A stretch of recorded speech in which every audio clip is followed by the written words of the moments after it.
tinatawag sa mayor na working abroad. Di pinag-isipan. Think before you speak. Boycottin po natin ang Procter & Gamble. Lahat po ng product nila. Hello! OFW po ba yung tawag sa mayor na working abroad? Hello! Mga DDS! Ha? Ha?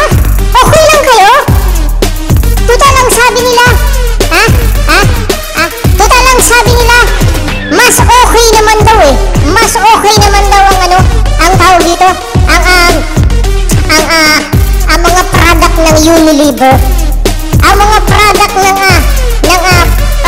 Palmolive, Colgate and Palmolive, ng URC, ng Universal Robina, ng Gocomway at ng mga ano. Pero yung kasi Robina, more on ano naman sila, more on food naman sila. Unlike ng Unilever at saka ng Colgate Palmolive, ano po ha, more on alam mo yun, yung mga skincare, hair care, yung mga ganun ha. Meron din naman ng meron din naman ng Unilever na mga food, pero hindi ko sabihin unlike ng unlike ng Robina, so okay lang kayo mga DDS ha. Okay lang kayo ha.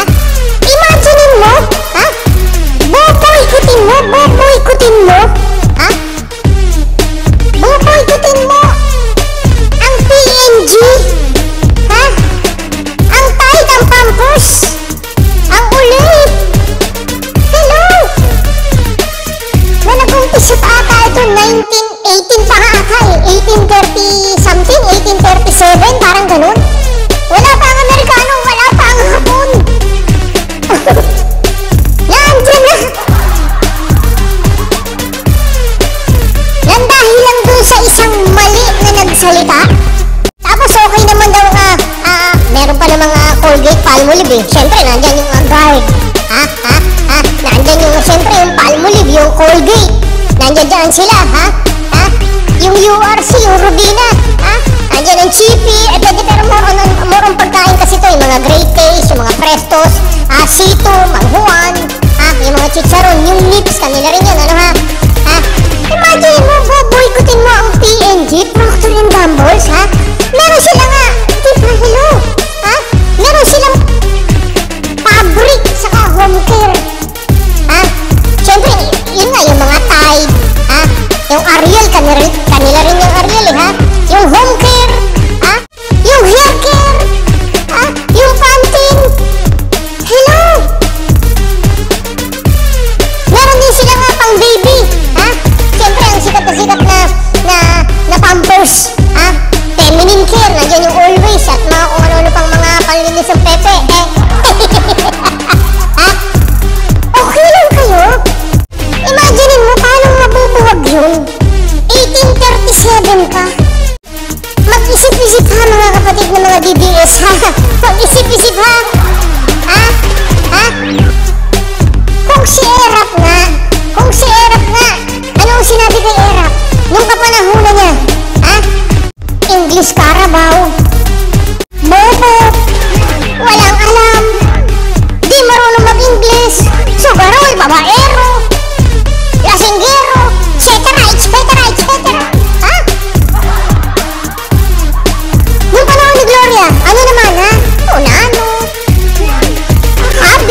yung buhay nung pangkaraniwang mamamayan na yun? Namalay nyo, DDS din yun. Diba? Ha?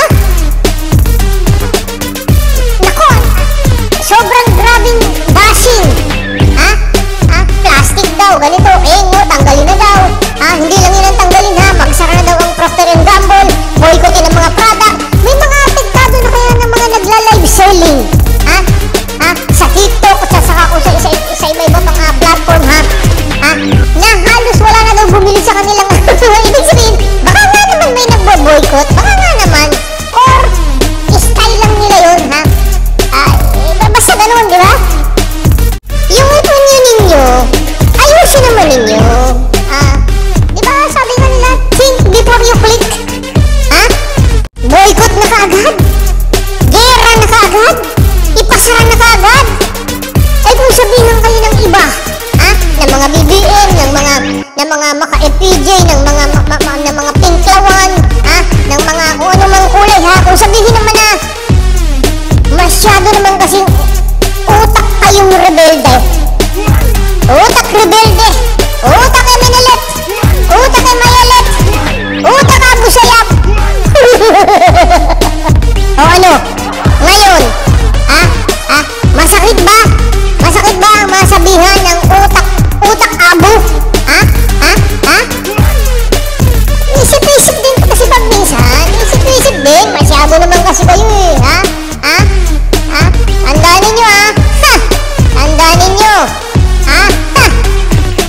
Hindi kayo nakakasigurado na tatakbong presidente. Ang mga Duterte pag 2028. Malay nyo traitor rin siya ni Isko.